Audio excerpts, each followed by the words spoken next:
Bonjour.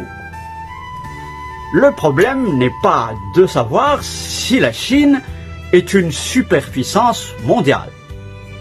Elle répond assurément et de loin aux 5 principaux critères qui définissent une puissance mondiale, à savoir l'étendue géographique, l'importance démographique, le leadership politique, la puissance militaire et la performance économique ou commerciale. La question est de savoir si elle est devenue la première superpuissance mondiale. Je prends le risque d'affirmer qu'elle est à 1000 lieues de ravir la vedette aux États-Unis d'Amérique. Le pays de l'oncle Sam caracole toujours en tête du peloton et a encore dans cette course de beaux jours devant lui. Le seul domaine où l'empire du milieu inquiète sérieusement le leader mondial est celui du commerce international, à tel point qu'une dose de protectionnisme est requise en vue de rester compétitif.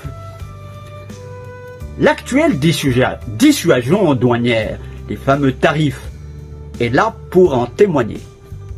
Le miracle chinois, on le voit, ne fait donc plus aujourd'hui aucun doute. Il y a seulement une paire de décennies, la Chine peinait encore à nourrir son énorme population. Aujourd'hui, elle est devenue l'usine du monde.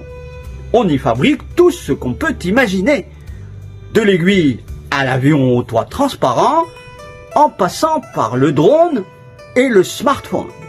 Et chaque jour qui passe apporte son lot de surprises, car l'usine en question n'est pas seulement territoriale.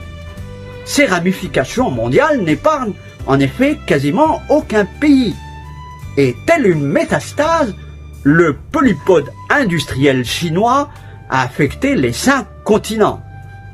L'Afrique, le Maroc en tête, ne fait pas exception à cette règle. À propos du Maroc, on pourrait s'inquiéter de l'impact éventuel des produits chinois qui sont fabriqués sur les exportations vers les États-Unis, dans le cadre de l'accord bilatéral de libre-échange qui lie les deux pays.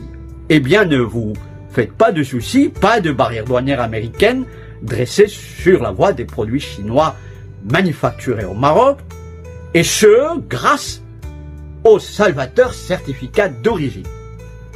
Même si tous les intrants et autres composants qui entrent dans la fabrication du produit final devraient eux-mêmes arborer le label Made in Morocco. Les Chinois, comme les Marocains, en sont conscients et s'adaptent en permanence. En conséquence, la Chine est assurément sur le toit du monde. Elle s'est bel et bien réveillée, mais le monde n'est pas prêt de trembler. À la prochaine.